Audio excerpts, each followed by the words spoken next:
وزکریا اور زکریا کو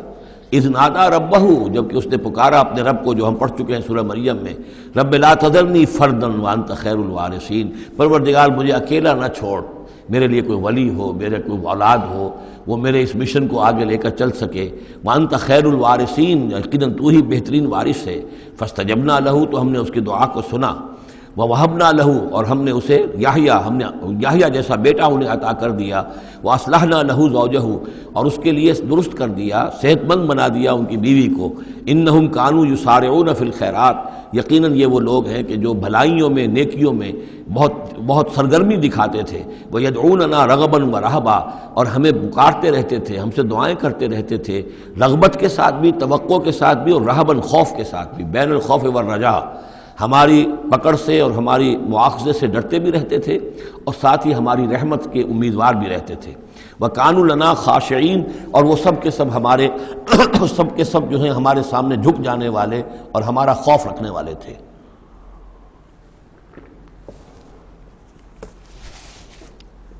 آپ دیکھ رہے ہیں یہ گلدستہ جو ہے انبیاء کے ناموں کا، والتی احسنت فرجہا، آخری ذکر ہے، اور وہ خاتون یعنی حضرت مریم سلام علیہا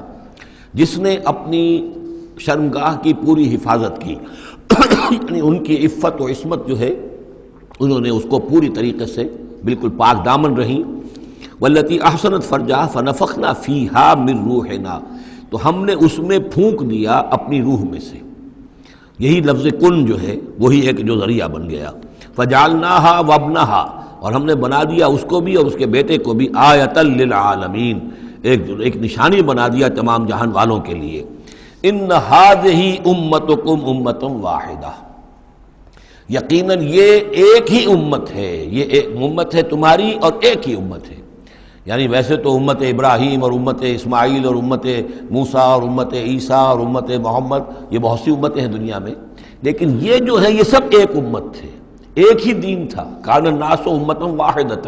تمام انسان شروع میں ایک ہی امت تھے، لیکن بعد میں یہ کہ لوگوں نے پگڈنڈیاں نکال لی، غلط راستوں پر مڑ گئے، ہوتے ہوتے وہ غلط راستے اتنے دور چلے گئے ہیں کہ پہچانی ہوئی صورت بھی پہچانی نہیں جاتی۔ اب ان کو پہچاننا ہی مشکل ہے کہ ان کا کوئی تعلق واقعتاً اس دین حق کے ساتھ تھا بھی کبھی، لیکن یہ ہے کہ حقیقت یہ ہے کہ یہ تمام انبیاء اور رسل جو ہیں یہ ایک امت ہیں، ایک گروہ ہے، ایک ان کا رب ہے اللہ، ایک ہی کے ماننے والے ہیں، اسی کے دین کو لے کر یہ آئے۔ ہاں شریعتوں میں زمانے کے ارتقاء کے ساتھ ساتھ، حالات کی تبدیلی کے ساتھ، شریعتوں کے اندر اور تفصیلی احکام میں کچھ فرق واقع ہوتا رہا، یہ مضمون سورہ شورى میں آئے گا وضاحت سے۔ ان ہذہ امتکم امۃ واحدۃ وانا ربکم فاعبدون، اور میں ہوں تم سب کا رب، بس میری ہی بندگی کرو۔ وتقطعوا امرهم بینہم، انہوں نے اپنے معاملے کو آپس میں ٹکڑے ٹکڑے کر لیا ہے، اڑائے کچھ ورق لالے نے، کچھ نرگس نے، کچھ گل نے، چمن میں ہر طرف بکھری ہوئی ہے داستاں میری، تو یہ ٹکڑے ٹکڑے کر کے لوگوں نے اپنے تقسیم کر لیا ہے، جیسے سورہ ہجر میں تھا، کما انزلنا علی المقتسمین الذین جعلوا القرآن عضین۔ اب ہمارے ہاں بھی یہ ہے کہ ہمارے ہاں جو مختلف گروہ ہیں، مختلف جماعتیں ہیں، مختلف مسلک ہیں، سب کے ہاں کسی شے کی زیادہ اہمیت ہے، کسی کے ہاں کسی شے کی زیادہ اہمیت ہے۔ اب مثلا جنہیں ہم کہتے ہیں عام طور پر بریلوی، ان میں آپ دیکھیں گے کہ جو حضور کی شان والی آیتیں ہیں، یا حضور کی محبت کا جس میں تذکرہ ہے، یا حضور کے اتباع، اب ان کی تقریروں میں ہمیشہ وہی چیزیں آئیں گی، اسی کے اوپر گفتگو ہوگی، گویا کہ وہ حصہ انہوں نے اپنے لیے الاٹ کرا لیا ہے۔ آپ کو اہل حدیث ملیں گے، اب وہاں آپ دیکھیں گے کہ حضور کے وہی آیت جو ہے قل انما انا بشر مثلکم یوحی الی انما الہکم الہ واحد، اب یہ آیت جو ہے ان کی ہر تقریر کے اندر ہوگی کہ حضور کی بشریت کو نمایاں کیا جائے، اور تاکہ یہ جو بھی مشرکانہ اوہام ہیں ان کی نفی ہو سکے۔ اس طریقے سے مختلف لوگوں نے، اسی طرح یہ کہ اگر وہ صوفیہ کا کوئی حلقہ ہے تو الا ان اولیاء اللہ لا خوف علیہم ولا هم يحزنون الذین آمنوا وكانوا يتقون، اب ان کی جو ہے معاملات کا تذکرہ ہوگا۔ تو قرآن کو بھی اس وقت اس امت نے بھی گویا کہ تقسیم کر لیا ہے۔ اس قرآن کو ایک وحدت کی حیثیت سے، اس کو کل کی حیثیت سے لے کر چلنا، یہ در حقیقت ہمارے لیے ضروری ہے، اور اس کے لیے ہمیں پوری طریقے سے جتنی بھی ہمارے اندر استطاعت ہے اور استعداد ہے کوشش کرنی چاہیے۔ وَتَقَطَّعُوا أَمْرَهُمْ بَيْنَهُمْ، اور انہوں نے اپنے معاملے کو آپس میں کاٹ پھینٹ لیا، تقسیم کر دیا۔ كُلٌّ إِلَيْنَا رَاجِعُونَ، یہ سب کے سب بالآخر ہماری طرف لوٹنے والے ہیں۔ فمن یعمل من الصالحات وهو مؤمن، تو جو کوئی بھی نیک عمل کرے گا بشرطے کہ وہ مومن ہو۔ اگر کوئی غیر مومن ہے، ایمان نہیں رکھتا اللہ پر، اور کوئی نیکی کا کام کر رہا ہے، کوئی خدمت خلق کا کام کر رہا ہے، اس سے کوئی سروکار اللہ کا نہیں ہے، اس لیے کہ وہ لوگوں کو دکھاوے کے لیے کر رہا ہوگا، یا کوئی اور اس کی غرض ہوگی، کوئی الیکشن لڑنا ہوگا جس کے لیے وہ اب یہ نیکی کے کام کر رہا ہے اور غریبوں کے ہاں جا کر خیرات بانٹ رہا ہے۔ جب تک کہ اللہ کا یقین نہیں اور آخرت پر ایمان نہیں، کوئی نیکی کا عمل نیکی نہیں ہے جب تک کہ ایمان باللہ اور ایمان بالآخرت اس کی جڑ اور بنیاد میں موجود نہیں ہے۔ فمن یعمل من الصالحات، تو جو کوئی بھی نیک عمل کرے وہو مومن، اور وہ مومن ہو، فلا کفران لسعیہ، تو اس کی سعی و جہد، اس کی محنت، اس کی جد و جہد، اس کی اثار، اس کی قربانی، اس کی وہ اکارت نہیں جائے گی، اس کی ناقدری نہیں کی جائے گی۔ اللہ تعالیٰ شکور ہے، قدر فرمانے والا ہے۔ وَإِنَّا لَهُ كَاتِبُونَ، اور ہم خود لکھ رہے ہیں اس کے سارے کام، اس نے میرے لیے یہ کیا، اس نے میرے لیے یہ کیا، میرے دین کے لیے یہ کیا، فلاں وقت اس نے یہ اثار کیا۔ وَحَرَامٌ عَلَىٰ قَرْيَةٍ أَهْلَكْنَاهَا أَنَّهُمْ لَا يَرْجِعُونَ، اور حرام ہو چکا ہے، مقرر ہو چکا ہے ہر بستی پر کہ جس کو ہم نے ہلاک کیا کہ اب وہ لوٹنے والے نہیں ہیں۔ اس کے دو معنی ہیں، ایک تو یہ کہ جن بستیوں پر اللہ تعالیٰ کی طرف سے عذاب کا گویا کہ فیصلہ ہو چکا ہوتا تھا، تو چاہے نبی آ گیا، رسول آ گیا، لیکن وہ لوٹنے والے نہیں تھے، اس لیے کہ وہ تو اتمام حجت کے لیے اللہ نے رسول تو بھیج دیا ہے، لیکن معلوم ہے کہ وہ کفر میں، شرک میں اتنے بڑھ چکے ہیں، اتنے آگے نکل گئے کہ لوٹنے والے نہیں ہیں۔ اور ایک یہ بھی ہے کہ جو بستی ایک دفعہ برباد ہو گئی پھر اس کے لوٹ کر آباد ہونے کا سوال نہیں ہے۔ انہم لا یرجعون حتی اذا فتحت یاجوج و ماجوج وہم من کل حدب ینسلون، یہاں تک کہ جب کھول دیے جائیں گے یاجوج اور ماجوج۔ یہ دوسرا مقام ہے کہ جہاں پر قرآن مجید میں یاجوج و ماجوج کا ذکر ہے، ایک ذوالقرنین کا کہ ذکر میں جو سورہ کہف میں ہم دیکھ چکے ہیں، اور اس کے حوالے سے تو خاصی متعین اب بات جو ہے واضح ہو چکی ہے۔ دربند نام سے وہ جگہ اب بھی موجود ہے، نقشے میں موجود ہے، وہاں آثار موجود ہیں اس دیوار کے، اگرچہ وہ دیوار بالفعل نہیں ہے، لیکن جیسے کسی جگہ پر کوئی شے بنی رہی ہو تو اس کے کچھ نہ کچھ آثار مل جاتے ہیں، جس کے کہ اب وہ پورے ڈائمنشنز بھی میں نے آپ کے حوالے کر دیے۔ لیکن یہ کہ ایک وقت وہ ہوگا جو قیامت کے قریب پھر یاجوج ماجوج کا کوئی سیلاب دنیا میں دوبارہ آنے والا ہے۔ ویسے یہ رہا ہے کہ جو یہ کولونیل پاورز آئی تھی یورپ کی، اور یہ سب کی سب تقریباً ویسٹرن یورپ کی تھیں، یہ اسکینڈینیوین کنٹریز سے جو اترے ہوئے لوگ ہیں، نارڈک ریسز جن کو کہتے ہیں، ناردرنرز، نارڈکس، اور یہ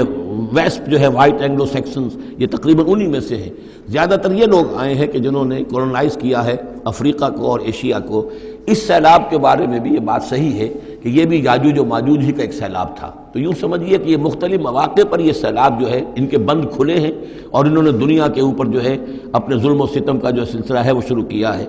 چنانچہ اس کے بارے میں علامہ اقبال کا وہ شعر بھی بہت صحیح ہے کہ کھل گئے یاجوج اور ماجوج کے لشکر تمام، چشم مسلم دیکھ لے تفسیر حرف ینسلون ومن کل حدب ینسلون، وہ ہر اونچائی کے اوپر سے پھسلتے ہوئے چلے آئیں گے۔ لیکن یہ جس طریقے سے کہ یہ آئے تھے، اب فرانسیسی آ گئے، ولندیزی آ گئے، برطانوی آ گئے، ملایا اور انڈونیشیا، اور یہ سب کے سب غلام ہو گئے، ہندوستان غلام ہو گیا، ہوتے ہوتے یہ ہے کہ پورا ایشیا، پورا افریقہ انہوں نے غلام بنا لیا۔ اس وقت یہ کہ ایک دفعہ وہ ان کا جو سیلاب ہے وہ پیچھے چلا گیا ہے، فوجیں چلی گئی ہیں، اب جو ہے بڑے انویزیبل طریقے پر وہ حکومت کر رہے ہیں، حکومت انہی کی ہے ابھی، لیکن یہ کہ وہ بظاہر پپٹس سب ہمارے کچھ لوگ ہیں، کوئی مسلمان نام کا بینکر ہی لا کر بٹھا دیا گیا CBR میں، لیکن ہے تو وہ سٹی بینک کا آدمی ہے، وہ آ کے بیٹھا ہوا ہے، 18 لاکھ اس کی تنخواہ ہے بہانہ۔ یہ سب کے سب ان کے کارندے جو ہیں وہ یہاں پر آ کر بٹھا دیے گئے ہیں، وہ سارا نظام جو ہے اس وقت یا ملٹی نیشنلز کا یا IMF کا، ورلڈ بینک کا، تو یہ اس وقت صورت ہے۔ لیکن بالفعل وہ جو فوجیں تھیں، برطانوی فوجیں تھیں اور فرانسیسی فوجیں تھیں اور اطالوی فوجیں تھیں اور فلاں فوجیں، وہ نکل چکی ہیں، جا چکی ہیں۔ البتہ ایک مرتبہ پھر یہ سیلاب آنا ہے، اور احادیث نبویہ میں جو معلوم ہوتا ہے کتاب الملاحم وغیرہ میں کہ پہلی جو آرمگڈون ہونی ہے، بہت بڑی جنگ، الملحمۃ العظمیٰ، اس میں تو یہودی اور عیسائی قوتیں سب یک طرف ہوں گی اور ادھر سے مسلمان ہوں گے، لیکن یہ کہ یہ مڈل ایسٹ میں یہ جنگ لڑی جائے گی، یہی فلسطین، یہی شام کا میدان، یہی اس کا میدان جنگ بنے گا، اور بہت بڑی تباہی یہاں آئے گی۔ اسی موقع پر حضرت مسیح کا نزول ہے، اسی موقع پر عرب میں ایک لیڈر اللہ تعالیٰ پیدا فرمائے گا، اور وہ ہوں گے حضرت مہدی، حضرت فاطمہ کی نسل میں سے، حضرت حسن کی اولاد میں سے۔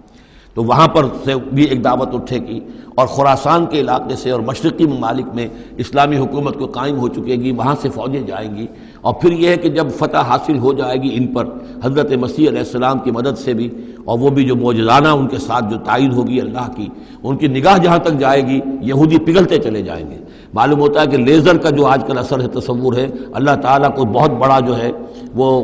لیزر جو ہے سب سے زیادہ مؤثر لیزر ان کی آنکھوں میں وہ کیفیت پیدا کر دے گا کہ پگھلتے چلے جائیں گے۔ اور پھر یہ کہ اس دجال کو مسیح جو کہے گا کہ میں مسیح ہوں، جو جھوٹا مسیح اینٹی کرائسٹ جو یہودی ہوگا حقیقت میں، اس کو حضرت مسیح قتل کریں گے مقام لد پر، اور لڈا ان کا سب سے بڑا ایئر بیس ہے لڈا، اور حدیث میں آتا ہے مقام لد پر وہ دجال بھاگنے کی فکر میں ہوگا کہ حضرت مسیح اس کو وہاں جا لیں گے اور اسے وہاں قتل کریں گے۔ تو ان سارے واقعات کے بعد پھر ایک سیلاب اور آئے گا، اور وہ یاجوج و ماجوج کا ایک اور سیلاب ہوگا، یہ پھر ایک اور بہت بڑی شامت آئے گی، یہ ہے کہ جس کا تذکرہ یہاں ہو رہا ہے۔ حتیٰ اذا فتحت یاجوج و ماجوج وہم من کل حدب ینسلون، اور یہ بھی ہے کہ حدب کہتے ہیں اونچائی کو، ہر اونچائی پر سے پھسلتے ہوئے نظر آئیں گے۔ یہ جتنا بھی سینٹرل ایشین ماؤنٹینز کا سلسلہ ہے، ادھر سے ہمالیہ ہے، یہ اس سب کے شمال میں واقع ہیں یہ لوگ، یہ تمام اقوام جو ہیں ادھر سے یہ ان کو کراس کرتے ہوئے یہ اترتے چلے آئیں گے۔ واقترب الوعد الحق، اور وہ وعدہ جو ہے حق کا وہ قریب آ لگے گا۔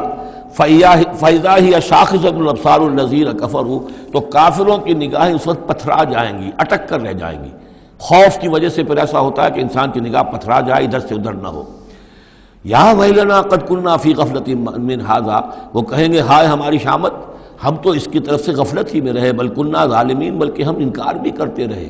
ہمیں بتایا بھی گیا، محمد رسول اللہ صلی اللہ علیہ وسلم نے ساری خبریں بھی دے دی تھی، اور وہ ساری ہماری احادیث کی کتابوں میں بھی موجود تھی، لیکن ہم نے اس کی پرواہ نہیں کی، ادھر توجہ ہی نہیں کی۔ بل کنا ظالمین انکم وما تعبدون من دون اللہ حسب جہنم، یقیناً تم اور جن کو تم پوجتے ہو اللہ کو چھوڑ کر، وہ سب کے سب یہ ایندھن بنیں گے جہنم کا، انتم لہا واردون، اور تمہیں اس میں آ کر رہنا ہے، پہنچ کر رہنا ہے۔ لو کان ہؤلاء آلہۃ ما وردوہا، اگر یہ آلہہ ہوتے، یہ بت تمہارے اور یہ معبود جن کو پوج رہے ہو تم، تو پھر یہ کہ وہ اس جہنم میں نہ آتے اگر یہ آلہہ ہوتے۔ وکل فیہا خالدون، اور وہ سب کے سب اس میں رہیں گے ہمیشہ ہمیش۔ لہم فیہا زفیر وہم فیہا لا یسمعون،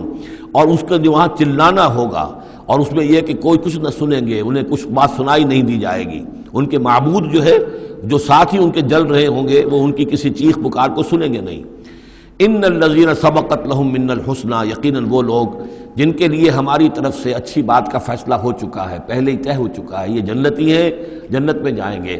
جن کے لیے ہماری طرف سے یہ بات طے ہو چکی ہے کہ ان کے لیے بھلائی ہے، اولئک عنہا مبعدون، یہ اس سے دور رکھے جائیں گے۔ لا یسمعون حسیسہا، یعنی ایک دفعہ تو آنا ہے، مشاہدہ تو کرا دیا جائے گا، ان منکم الا واردھا، لیکن پھر یہ کہ ان کو وہاں سے دور لے جایا جائے گا، پھر یہ کہ لا یسمعون حسیسہا، پھر وہ اس کی آہٹ تک نہیں سنیں گے، وہم فی ما اشتہت انفسہم خالدون، اور بلکہ وہ جو بھی ان کی دلوں کی خواہش ہوگی، جو دل پسند چیزیں ہوں گی، جو ان کے نفس چاہیں گے، تمام مرغوبات نفس ان کو فراہم کر دی جائیں گی، اور ان کے اندر وہ رہیں گے،